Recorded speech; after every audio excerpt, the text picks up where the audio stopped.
ต่อไปจะเป็นข้อที่6นะทุกคนนะข้อที่6นี้เลยเนาะสำหรับข้อที่6นี่นะทุกคนนะเนื้อในของมันจะอยู่ในบทที่26เนาะตามปึ้มแบบเฮียนหรือว่าตามปึ้มวิทยาศาสตร์ธรรมศาสตร์ชั้นม .4 นั่นเองทุกคนเด้อเนาะโอเคมาเบิ่งเลยเพิ่นว่าจังซี่กรณีใดรูปนี้สามารถเฮ็ดให้เกิดกระแสไฟฟ้าสะท้อนโอเคเนาะน้องๆชื่อดีๆนะเพิ่นว่ากรณีใดที่เฮ็ดให้เกิดกระแสไฟฟ้าสะท้อนเนาะทีนี้ทุกคนก่อนที่เราจะหมายได้ว่าข้อกข้อขอข้อขอหรือว่าข้องอนั้นเนาะแม่นครูวันจะมาอธิบายให้น้องๆเข้าใจง่ายๆแบบนี้ก่อนนะก็คือว่าสมมุติว่านะทุกคนนะเรามีก้อสายเป็นรูปสี่เหลี่ยมแบบนี้เนาะตัวอย่างนะแล้วเนาะถ้าเรามีท่อนแม่เหล็กนะทุกคนเนาะท่อนแม่เหล็กแน่นอนเนาะท่อนแม่เหล็กก็จะมีขั้วใต้ขั้วเหนือจังซี่เด้อทุกคนเด้อเนาะถ้าหากว่าเราเอาท่อนแม่เหล็กนี้เคลื่อนที่เข้าในกอสายหรือเคลื่อนที่ออกในกอเคลื่อนที่ออกกอสายนะทุกคนนะเนาะหรือว่าเนาะเราจะเอาท่อนแม่เหล็กนี้ยุดนิ่งก็ได้เด้อทุกคนเด้อแล้วเอากอสายนี้เคลื่อนที่เข้าเคลื่อนที่ออกในท่อนแม่เหล็กนี้ก็ได้เช่นกันมันก็จะพาให้เกิดเป็นกระแสไฟฟ้าสะท้อนที่เพิ่นต้องการนั่นเองอันนี้ให้น้องๆชื่อง่ายๆจังซี่เนาะฉะนั้นข้อที่ถูกต้องนะทุกคนเนาะเอาก็มาเบิ่งว่าเป็นข้อใดเนาะข้อกอเพิ่นว่าท่อนแม่เหล็กเนาะวางในกอสายอันนี้บ่แม่นเนาะมันบ่มีการเคลื่อนที่เด้เนาะข้อขอเพิ่นว่าสายไฟฟ้าซื้อวางในทุ่งแม่เหล็กอันนี้ก็บ่แม่นเนาะบ่มีการเคลื่อนที่เข้าออกมันบ่ข้อขอกอสายวางในทุ่งแม่เหล็กอันนี้ก็บ่แม่นวางซื่อๆเนาะข้องอทุกคนเพิ่นว่าท่อนแม่เหล็กที่เคลื่อนที่เข้าแล้วก็ออกในกอสายอันนี้เดี๋ยวทุกคนเดี๋ยวข้อถูกต้องเป็นข้ององัวนั่นเองอันนี้ให้น้องๆชื่อนะเนาะประมาณนี้ง่ายๆทุกคนสำหรับข้อนี้เนาะต่อไปเราจะมาเบิ่งข้อที่7ต่อนะทุกคนสำหรับข้อที่7เนาะข้อนี้นะทุกคนเนื้อในของมันจะอยู่ประมาณบทที่21หรือว่าบทที่22เนาะตามปึ้มแบบเฮียนหรือว่าตามปึ้มวิทยาศาสตร์ธรรมศาสตร์ชั้นม .4 เช่นเดียวกันนะทุกคนตัวนี้เนาะข้อ7นี้เพิ่นว่าปกติส้น S ของเข็มทิศ C ไปทิศใดของโลกเนาะคือครูวันเว้าเมื่อกี้เนาะง่ายข้อนี้สำหรับข้อนี้นะทุกคนนะคือให้น้องชื่อเลยเนาะว่าในเข็มทิศของเรามันก็จะมีอย่างทิศตะวันออกทิศตะวันตกทิศเหนือทิศใต้เนาะ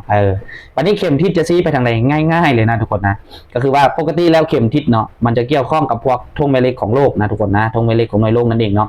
และปกติมันจะชี้ไปเฉพาะทิศเหนือและทิศใต้ของโลกเท่านั้นและที่สำคัญในข้อนี้เพิ่นบอกว่าปกติส้น S ของเข็มทิศเนาะชี้ไปทิศใดของโลกอันนี้แน่นอนเนาะส้น S ของเข็มทิศเฮาเบิ่งก็ต้องเป็นทิศอย่างทุกคนมันก็ต้องเป็นทิศใต้ทุกคนอันนี้ให้เข้าใจง่ายๆนะโอเควันนี้ต่อไปทุกคนวันจะพาน้องๆมาเบิ่งข้อที่8ต่อกันเลยเนาะซึ่งสำหรับข้อที่8นี่นะทุกคนเนาะมันจะเกี่ยวข้องกับกระแสไฟฟ้าสลับและเนื้อในของมันจะอยู่ตามปึ้มแบบเฮียนบทที่29นั่นเองนะทุกคนทีนี้เรามาเบิ่งเพิ่นว่าค่ามีผลของกระแสไฟฟ้าสลับอันนี้สลับนะทุกคนบ่แม่นสรุปเนาะเพิ่นว่าค่ามีผลของกระแสไฟฟ้าสลับเนาะเท่ากับ2 5 2ของ2เนาะทุกคนหัวหน่วยเป็นแอมแปร์นั่นเองเนาะแล้วเพิ่นถามว่ากระแสไฟฟ้าสูงสุดมีค่าเท่าใดเนาะสำหรับข้อนี้เนาะทุกคนเดี๋ยวคุณวันก็จะพาน้องๆมา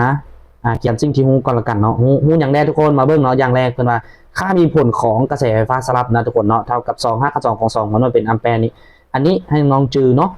ค่ามีผลของกระแสไฟฟ้าหรือว่ากระแสไฟฟ้ามีผลนั่นเองนะมันก็คือ I ใหญ่นะทุกคนนะเท่ากับ2 5 2ของ2เนาะแล้วก็หัวหน่วยเป็นแอมแปร์นะแล้วเพิ่นถามว่าเฮ้ยไอกระแสไฟฟ้าสูงสุดนี่แม่นเท่าใดนะเนาะเพิ่นถามว่าอันนี้ก็บ่ได้ยากเลยเนาะกระแสไฟฟ้าสูงสุดแม่น IM นะทุกคนมันย่อมาจาก Imax นั่นเองเนาะประมาณนี้แม่นเท่าใดทีนี้บัดนี้อันนี้สิ่งที่ฮู้แล้วเนาะบัดนี้ก็ง่ายแล้วทุกคนเนาะน้องๆก็เขียนเลยเนาะว่าเฮ้ยหา IM เนาะImax หรือว่ากระแสไฟฟ้าสูงสุดนั่นเองนะทุกคนก็จากสูตรเลยมันมีสูตรง่ายๆอยู่นะจากสูตรมันจะมีสูตรว่า I เนาะกระแสไฟฟ้ามีผลนี่นะทุกคนเท่ากับ IM หรือว่า Imax นี่เนาะส่วนกับ5 กัน 2ของ2นะทีนี้ก็ให้น้องๆเนาะถอนเอา IM เลยเนาะทุกคนถอนเอาเลยเนาะ IM นะถอนเอา IM ก็ง่ายๆเนาะให้น้องๆย้าย5 กัน 2ของ2นี่ซึ่งเป็นพูดของเลขหารตอนนี้เนาะทุกคนต้องข้ามฝากนะจากหารก็มาเป็นคูณเนาะกับ IM ก็จะเท่ากับ I เนาะI มีผลคูณกับ5 กัน 2ของ2เนาะทีนี้ I มีผลเพิ่นให้มาแล้วเนาะทุกคนว่า2 5 กัน 2ของ2แม่นบ่น้องๆก็แทนเข้าไปปกติเลยเนาะทีนี้ IM ก็จะเท่ากับบนใดมี I เนาะเอา2 5 กัน 2ของ2มาแทนใส่นะทุกคนแล้วก็คูณกับ5 กัน 2ของ2อีกเท่านึงเนาะบัดนี้เอามาเบิ่งต่อเลยก็คือว่า5 กัน 2ของ2คูณ5 กัน 2ของ2นะทุกคนเราก็จะสามารถเขียนว่าเท่ากับ5 กัน 2ของ4เนาะจะเท่าประมาณนี้เราจะเขียนว่า2คูณ5 กัน 2ของ4ประมาณนี้ได้เลยนะทุกคน ทีนี้บัดนี้นะห้ากับ2ของ4แน่นอนเนาะทุกคนมันต้องเท่าอย่างเท่า2แม่นบ่แล้วก็เอา2ตัวนี้มาคูณ2ตัวนี้ก็จะเป็น4ทันทีอันนี้ง่ายๆเนาะข้อนี้ออกเป็น4เนาะ4แอมแปร์นะทุกคนสวยๆแบบนี้นะโอเคเรามาเลือกว่าถูกข้อใดเนาะมาเบิ่งดูมีบ่ข้อถูกแน่นอนเนาะข้อที่ข้อนี้นะทุกคนแม่น4แอมแปร์เดี๋ยวครูวันปั๊บให้มันงามๆนิดนึงโอเค4แอมแปร์ข้อคู่ไว้เนาะสำหรับข้อที่8คำตอบที่ถูกต้องมาบัดนี้หลังจากแล้วข้อที่8เราก็จะมาต่อข้อที่9ต่อกันเลยทุกคนเนาะสำหรับข้อที่9นี่เนาะข้อนี้เช่นเดียวกันนะทุกคนยังเกี่ยวข้องกับกระแสไฟฟ้าสลับเนาะเนื้อในของบทเรียนก็จะอยู่ในอยู่ในบทที่29ตามปืนแบบเรียนนั่นเองเด้อทุกคนเด้อโอเคมาเบิ่งเนาะเพื่อนว่ากระแสไฟฟ้าสลับ1มีสมผลกระแสไฟฟ้าตามเวลาแม่นไอ้นี่เนาะไอ้น้อยนี่นะทุกคนเท่ากับ5คูณ2ของ2สิ้นเนาะ314ที่หัวน้อยกี่ไรเป็นแอมแปร์เนาะถามว่าเฮ้ยมีความถี่เท่าไหร่อันนี้เนาะความถี่เท่าไหร่เป็นถาม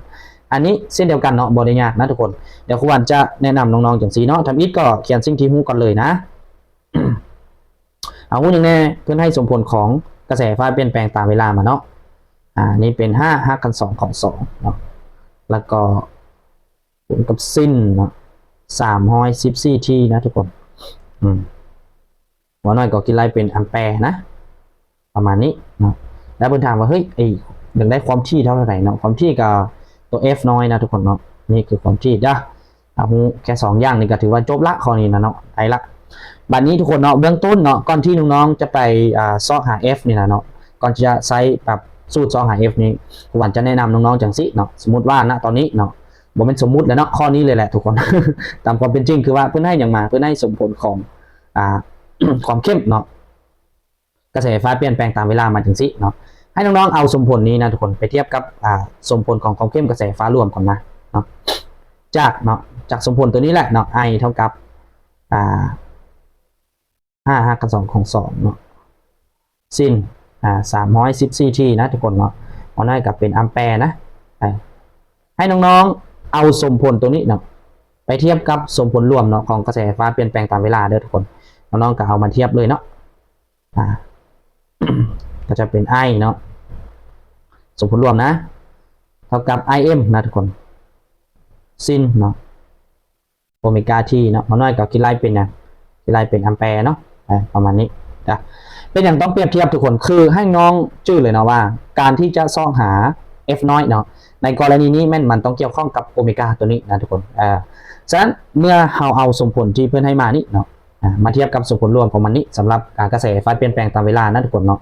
สิ่งที่เกิดขึ้นคือทั้งน้องเห็นแบบนี้มันจะได้อยู่2อย่างแรกเนาะน้องๆจะได้ค่าของ IM เนาะอย่างที่2แม่น้องๆจะได้ค่าของโอเมก้า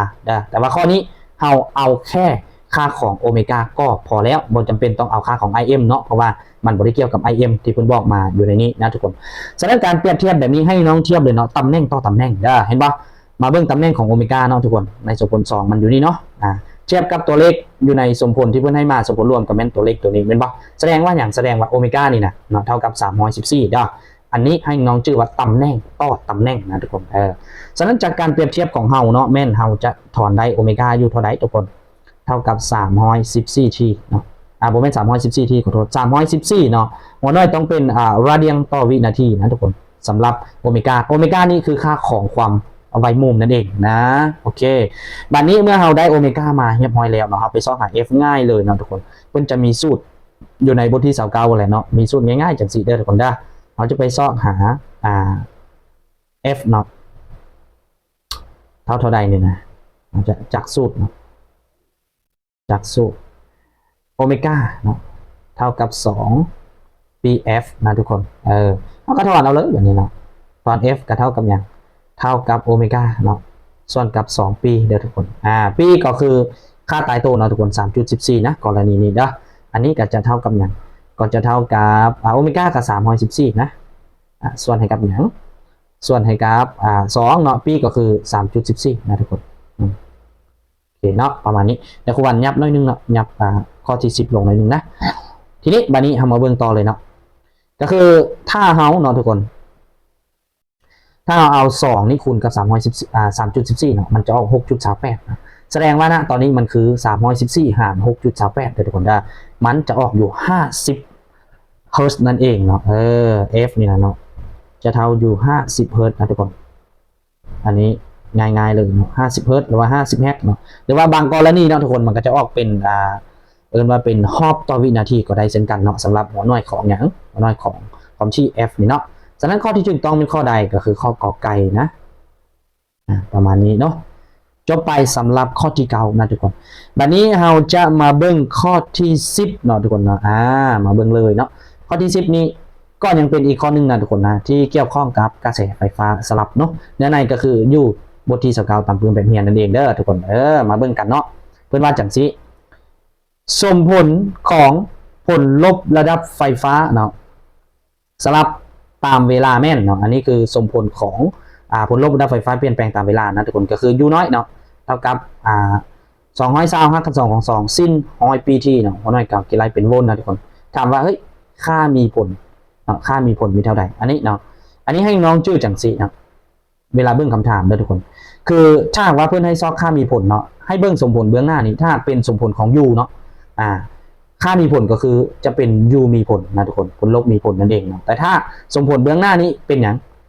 เป็นสมผลของ I เนาะค่ามีผลก็ต้องเป็นแบบ I มีผลนั่นเองนะอันนี้ให้ทุกคนจื้อจังสิแต่ว่าตัวนี้เป็นสมผล U เนาะทุกคนนี่ก็คือค่าของ U มีผลนะโอเคบัดนี้เฮามาเขียนสิ่งที่ฮู้เลยเนาะฮู้อย่างแน่สมผลนี่แหละเนาะ U เปลี่ยนแปลงตามเวลานี่แหละก็คือU น้อยเนาะเท่ากับ220นะหักกัน2ของ2เนาะsinนะทุกคน100 ปีเนาะ100 pt เนาะ อะไรกับกี่ไรเป็นโวลต์เนาะประมาณนี้นะเพื่อนให้ซอกหาอย่างเพื่อนให้ซอกหาค่ามีผลของมันเนาะค่ามีผลของมันแน่นอนก็คือ U ใหญ่เดี๋ยวทุกคนนะ U มีผลเท่าใดเดี๋ยวจบเนาะข้อนี้ได้จังสีแล้วก็ปฏิบัติเนาะขั้นตอนการปฏิบัติก็คือคล้ายๆคือข้อเมื่อกี้นะทุกคนถ้าเพื่อนให้สมผลมาจังสีเนาะอันนี้เป็นสมผลของ U เปลี่ยนแปลงตามเวลาเด้อเท่ากับเอาสมผลตัวนี้นี่แหละไปเทียบกับสมผลของ U เปลี่ยนแปลงตามเวลาที่เป็นสมผลรวมก่อนเนาะจากเนาะ U ที่เพื่อนให้มานี่นะเท่า220 5 2 2สิ้นเนี่ยสิ้น100 pt หัวหน่อยเป็นโวลต์หรือว่าโวลต์นั่นเองนะทุกคนเราก็เอาไปเทียบกับเนาะเอาไปเทียบกับสมผลของ U เปลี่ยนแปลงตามเวลาแต่ว่าเป็นสมผลรวมนะทุกคนอันนี้จะเป็น UM เนาะแล้วก็สิ้นเนาะ p เนาะ t หัวหน่อยก็เป็นโวลต์เนาะทุกคนประมาณนี้นะเวลาเทียบแน่นอนเนาะ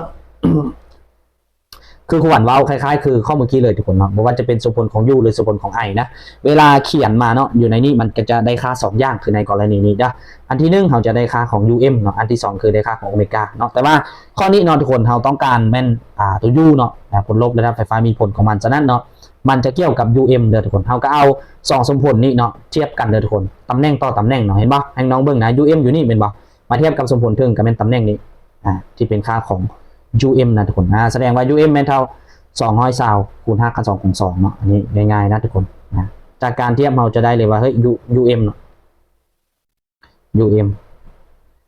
เป็นผลลบระดับไฟฟ้าสูงสุดเนาะเท่ากับ220 5 กัน2 2หมดเลยต้องเป็นโวลต์นะทุกคนเนาะไม่กี่ไรเป็นโวลต์เมื่อได้ UM แล้วเนาะง่ายเลยวันนี้เราไปซอกแบบ U มีผลนะทุกคน เพื่อนจะมีสูตรให้ง่ายๆเนาะตัวนี้เพื่อนจะมีสูตรจังสีนะซอกหา U เนาะมีผลนี้เท่าไหร่นะมันจะเขียนว่าจากสูตรเลยเด้อทุกคนได้จากสูตร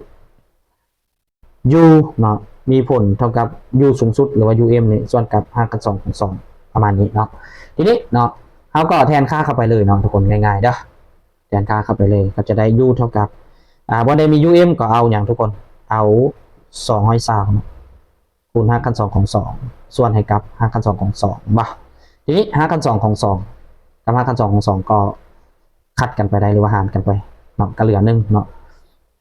ทีนี้ตัวนี้เนาะ1คูณให้220ก็จะออกเป็น220โวลต์นะทุกคนเหลือแต่220เนาะประมาณนี้สวยๆเส้นเดียวกันสำหรับข้อนี้มาเบิ่งดูมีบอทุกคน220เป็นข้อใดเนาะเป็นข้อมองหัวนั่นเองเนาะสำหรับคำตอบที่ถูกต้องสำหรับข้อที่10นั่นเองนะทุกคนเนาะโอเคสำหรับEP นี้ก็จะเอาไว้ประมาณนี้เนาะทุกคนแล้วก็ คื คือครูวันย้ำมาเสมอเนาะทุกคนเนาะก็คือว่าการแก้เลขเนาะของบทเสียงจบสั้นบอกว่าจะเป็นม.4 ม.7เป็นอย่างกระยาเนาะแม่นเพิ่นจะออกในรูปแบบของปารนัยเด้อฉะนั้นเวลาน้องๆไปเขียนจริงเนาะบ่ต้องเขียนจริงที่ฮู้นี่ก็ได้เนาะให้เข้าใจว่าตัวนี้แม่นสัญลักษณ์เป็นความหมายแม่นตัวนั้นตัวนี้แล้วก็ไปแก้ไวๆเพื่อให้มันออกคำตอบได้ไวที่สุดนะทุกคนแต่ว่าตัวนี้เนาะครูวันเฮ็ดเอาไว้เนาะเพื่อให้น้องๆหลายคนเนาะเอาไว้เบิ่งเป็นแนวทางนะทุกคนก็เลยเขียนค่อนข้างละเอียดหน่อยนึงเนาะสำหรับคลิปนี้ก็ขอขอบใจประมาณนี้ทุกคนเนาะ